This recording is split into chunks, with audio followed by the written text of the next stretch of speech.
It's another episode of Free Game Friday. Episode 8. You know what's going on. We giving gems. We giving game. Live from the Pergola. We about to answer as many questions as we can in 20, 30 minutes. Ready, set, cousin go. Over there on the side with a back wet. Towel around the shoulders. It ain't raining out here. All right. We ready? I don't like it when it's like that. I like to just like be able to pick from the whole stack. You just want to be able to take the stack. All right. Okay, come on. Go ahead. This is from Jamila. At Jamila Honey. Hey, this is dope. This is my neighbor. Really? Yep. How She cool. stays right around the corner. She always stop me on my walks. Shout out Jamila, man. She be stopping me on my walks. Like, hey, nigga, hold on. Can you please share the importance of having your mother and father's support? Aw. Man, extremely.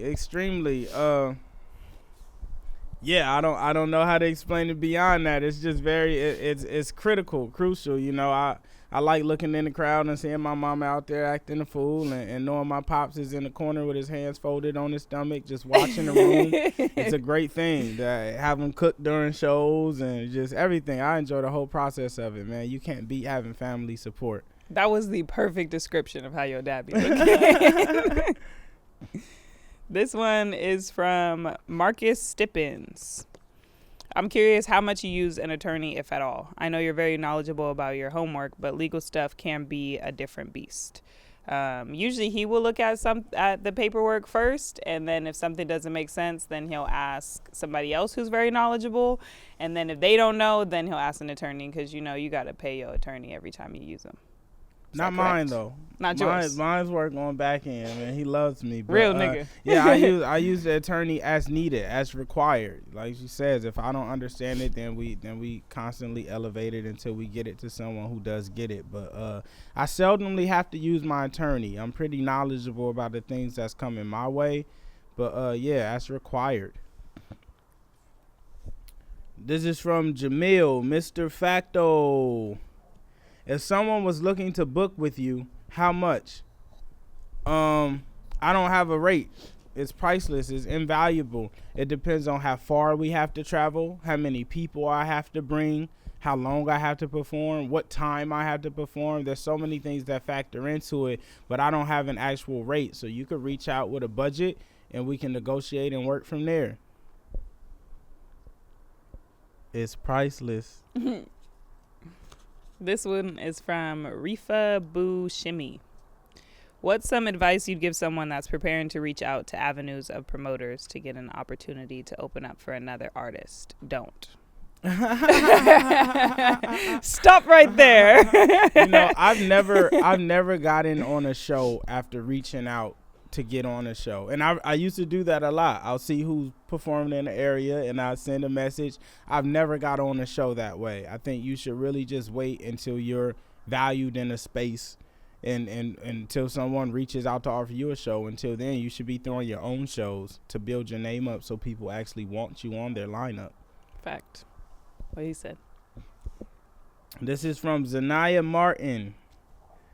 If you can't afford to have instrumentals made, can I make money off using YouTube type beats?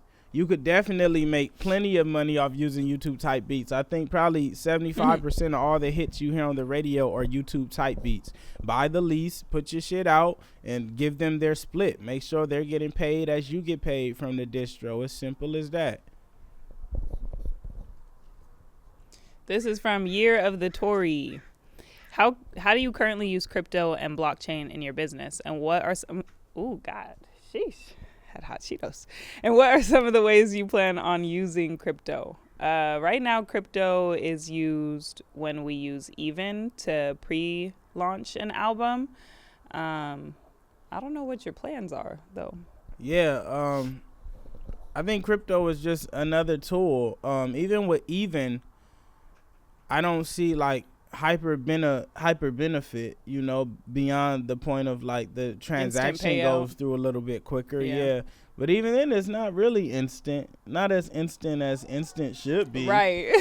So I don't see too many hyper benefits. I think it's just another world of currency that's unregulated. So that kind of aids in being beneficial because you could send money quicker, easier through several parties without having to go through the hassle of sending wires and shit like that. Right. But yeah, I'm still figuring out all the benefits of crypto and how it could be substantial. But right now, it just aids in sending money and getting everyone paid properly in an adequate amount of time. These are facts. This is from Catrell at Shout Catrell out Nuke. They laughing at your name. I don't know why. I'm planning to see you live in December in LA. My son's a big fan of yours. Is it a good idea to bring someone young? Of course, man. Of course. You ain't seen the videos, man. The little homies be having a ball at the show. Shine. Man, they get to do their Dougie. They get to play. If they come to the crib, they got a jumper. They got Capri Suns. It's a great time. Chips. It's a fantastic time. But yeah, for sure, bring the youngins. He gonna have a ball. This one, same person. This one is from Automatic925. When promoting, do you think it's best to go with a bigger outlet or staying consistent on a 30-day run? Both. I think that seeding has been really helpful in getting discovered when the content has already proved to be successful organically. You don't want to send things out to be promoted just on a whim. Like, run it on your page first, and if it gets good traction, then you can send it out to be promoted. But you should be doing a 30, 60, 90, 365 day run anyway. All the time. And use a yield. If you have a certain following and you have a piece of content that activates 25% of that following, run ads. If it activates 50% and higher, then seed it and run ads, right? So use that formula. If you're not activating 10% of your audience, then you don't even have to worry about it. Just keep making better content until you get something that really breaks through. Where you post Just every day for 30 every days. Day, straight. You know, which is that's been a difficult thing for people that I noticed, right? Yeah. Like, people can't post every day. Well, I think the best way to... We post 8 times a day now. Yeah. 30, like, every day. And it's 365 days in a year. If you look in his room at the posting schedule in there, we post from 6 a.m. to 6 p.m. That's nuts. Across but all this the shit pages. comes down to how bad do you want it, right? You could either make excuses or you can make something happen. And creating content in bulk. Like, you can do a 30-day run if you sat down for maybe 3 days or 1 day, depending on how many pieces of content you could do in a day, and got all of those out and then scheduled them out. Shout out to Hootsuite. And it's just really how bad do you want it? Last. We're still posting content that we made from in January. Yeah. Yeah. We're scheduled out for a long, long time. This is from Richard. Okay, Rich out the mud. Richard. Yeah. Dick. Come on. Dick out the mud. Why did they do that? What are your top 5 books for learning about the music industry? The Culture Playbook. I really enjoy, and that's written by Ty, which is Brent Faiyaz's manager. So that's like direct experience. There's no better way to get it. The New Music Business, which is Ari Herstand, and then the I don't remember what the other one is called by Donald Passman, but those are like the 3 that I use. And then I also use like a lot of Gary Vee books just to understand marketing. I've used a bunch of random social media books, but those 3 are like law, right? Like they'll give you the baseline of what you need to know. They'll give you the base, because a lot of that stuff is outdated now. Like, even Ari Herstand, when I read him last year, was very outdated. So I can only imagine. It's outdated depending on what kind of artist you are. For us, it's kind of, but it's not. Those still, like, a lot of the indie on the move and all that shit, a lot of it is still applicable. But I'm saying there's like a lot of things in there that are like, it's dependent on the time. Right? Before Instagram was what it was, definitely, and Twitter and shit. But and then even everything still, like, is things just, change. you take what you need from it, right? You take the pieces that you need and throw away the rest. But we're working on an artist handbook. Fact. That's going to be a really dope tool to use and navigate the industry. So that's coming soon. Whenever Tietta finishes it. That's crazy. I'm going to read the next question. This one is from Official Diverse. Oh, but it's with a Z. Got me. What do you suggest as the first steps for someone who doesn't have 50K in capital to put up to begin the independent process? Working on your craft, whatever that craft. I'm thinking they're talking about music, I'm gonna assume.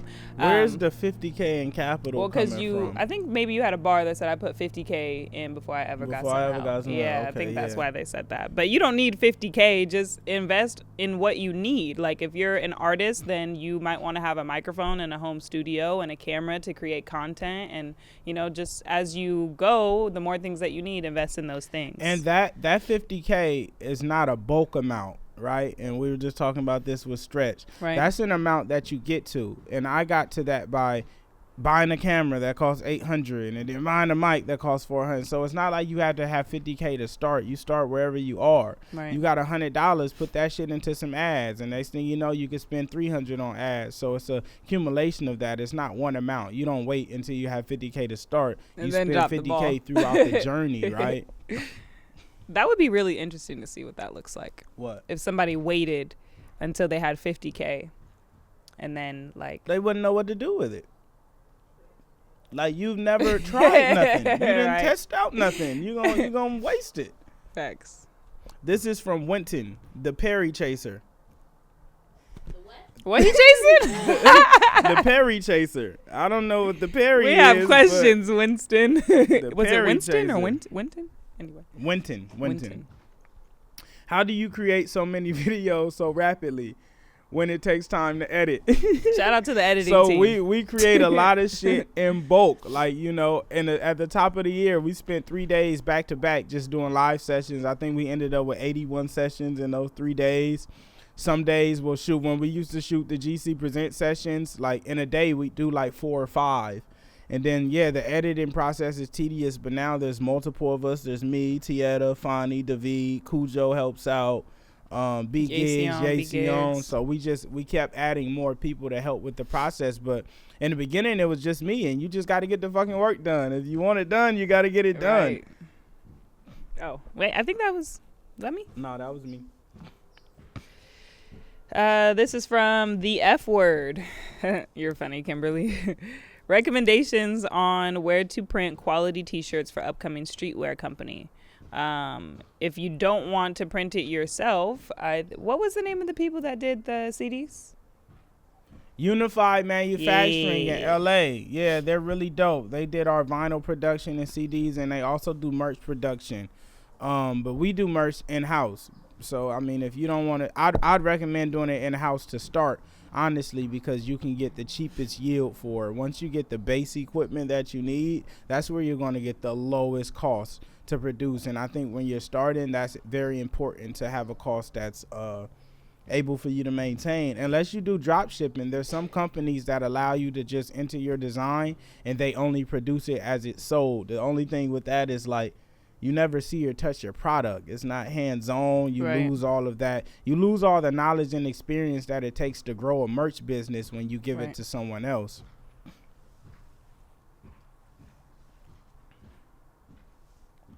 Oh, same guy. This is from Anonymous. Don't want to expose itself. What's the struggle/balance of keeping your family and friends involved?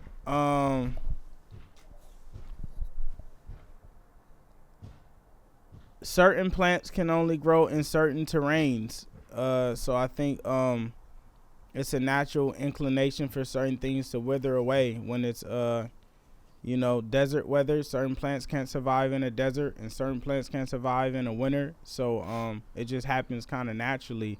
I don't really I don't think I fight too hard to keep anyone around. The people who want to be around and want to do the work and help and be a part of it are here, and the people who don't, who have to take their own path, just do that naturally. Great answer. This one is from Scuba Squad Bells.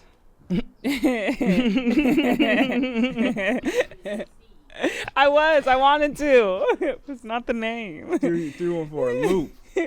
Do you think paying blogs or rap pages on Instagram to repost your music is beneficial? Which ones are the best ones to use? This is kind of like what we talked about earlier. I think after your post has done really well organically, then paying those pages to post it will prove to be beneficial because you already know that there's people out there who like it.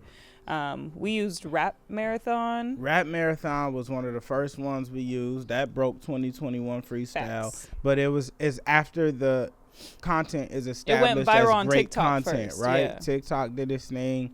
Rap Marathon was a good one. Say Cheese. What was the joint? Spiritual World? Was it Spiritual Word? Yeah. Spiritual Word or something like that. I think it just The doesn't Hip Hop Guru. There's a few. I mean, I would recommend going for your favorites, the ones that you always find music on, that you always see clips that you enjoy on. Those are the ones to kind of target and aim for. Yeah. And then you can also look at like how well their posts are performing on their page. Like if they have 700,000 followers and they're only getting 250 likes on a post, it's kind of clear that they might have paid for those followers or something. Questionable to me. So yeah, you want to find a page that is actually going to. Looks questionable to me. Are you sure this is sanitary? If it looks questionable, it's questionable. Probably is, yes. This is from Fernando. With clothing. Do you see yourself doing offer-based business long term? Yeah, I don't really see myself doing any other kind of business for the duration of my career. I think everything is navigating towards that offer-based motto until we revolutionize it into something grander. That's going to be how we rocking. How we rocking? This is from Jaja_Mac. What studio equipment do you use? I currently use a WA8000 microphone from Warm Audio. I use a ST6050 from Sterling Audio. I use a Universal Audio Apollo as an interface. I use the WA73 preamp. I have an LA2A from Warm Audio and a EQP1, but I don't really use it often. I use Yamaha HS8s for monitors. I think that's the gist. Yeah, that's the monitors. I think that's the gist of it for recording. Yeah. The fact that you remember all those random ass letters. I'm a gear guy. I love gear. The A7. This is from @Human the Artist Beats. That's such a great name. How do you work with producers? What do splits and royalties look like? This is a great one. So with producers, I usually give my producers 25% of the master, 50% of pub, and 50% of sound exchange. I used to do 50-50 on the master. And then as my career start growing and I start doing content and marketing and putting more money into everything, I start going to 25% because the producers don't usually contribute to pushing the track or creating content or anything beyond their art. So we just start kind of going a little bit lower on the master end, but they still get 50% of pub, 50% of sound exchange. And that's my usual split. With everything that's kind of how I split the pie. Yes, sir. This is I already did one from them. From 801 Cash. What are some music integrated purchases I can use for tax write-offs? Everything. Wow.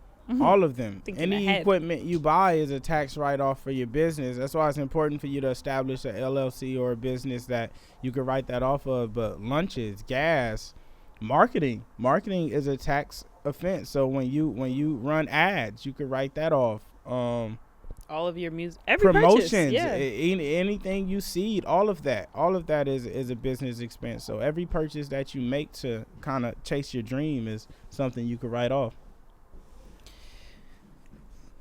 It is quite chilly today. This is from @AG_Safit. Safit. Can I be an independent artist and still make it in this music industry? Hello. Hello.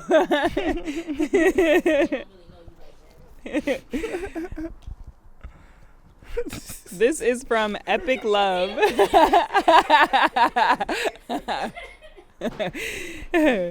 Let us continue. What is your morning regimen?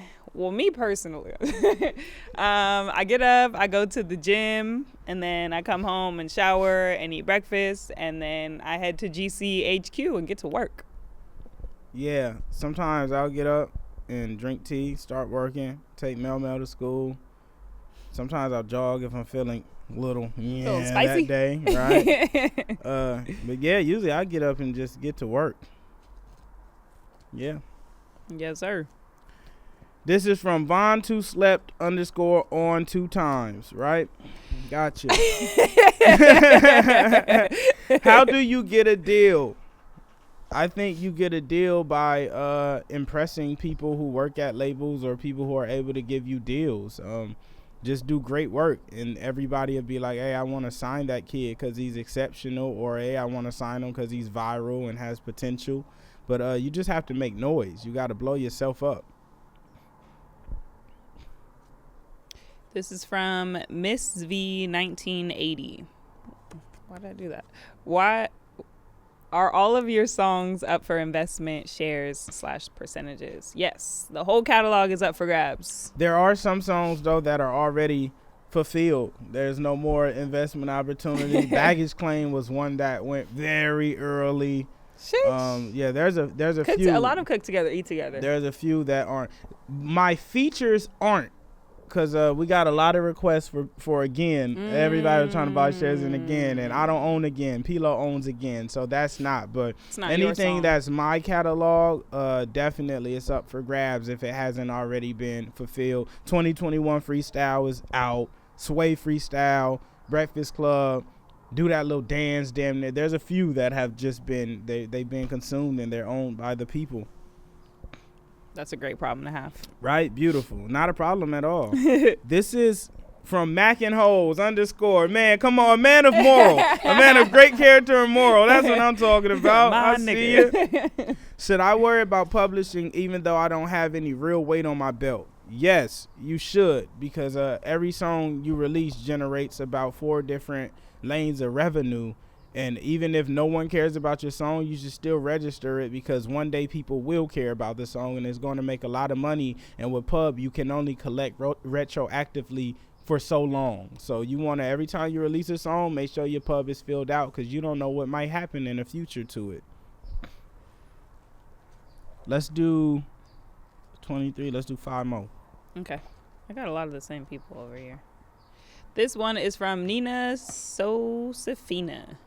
What lens would you suggest for starters? Yo, Nina Sosefina did the cover for What It's Worth. That was her image. Hey. She actually has equity in that project, man. Shout out Nina. It's different.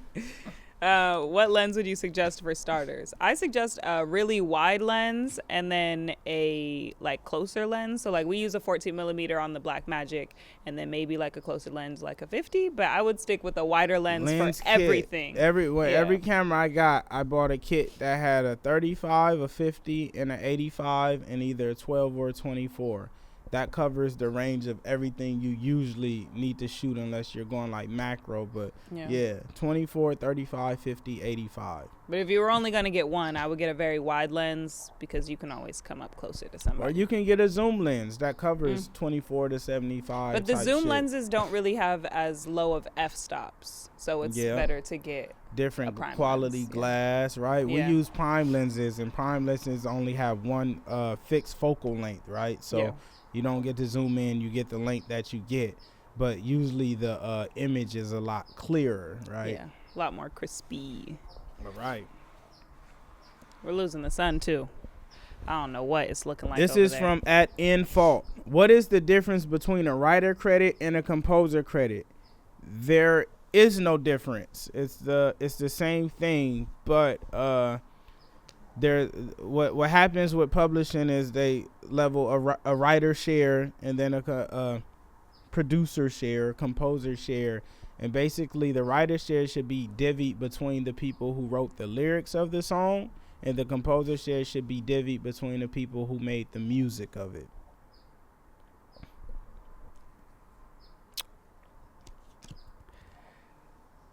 I'm not answering that one. What is it? Nah, it doesn't matter because I That's didn't crazy. click on it.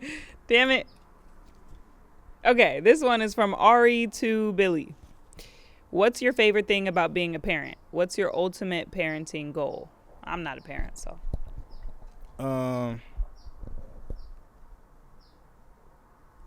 My favorite thing about being a parent.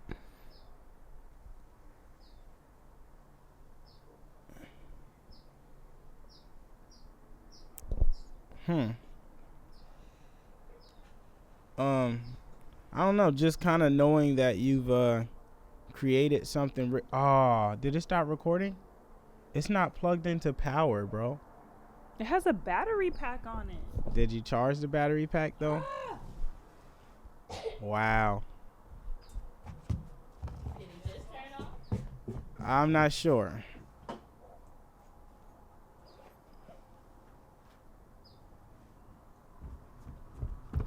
Well, that ends another episode of Free Game Friday. If you're watching, it's on the black screen right now.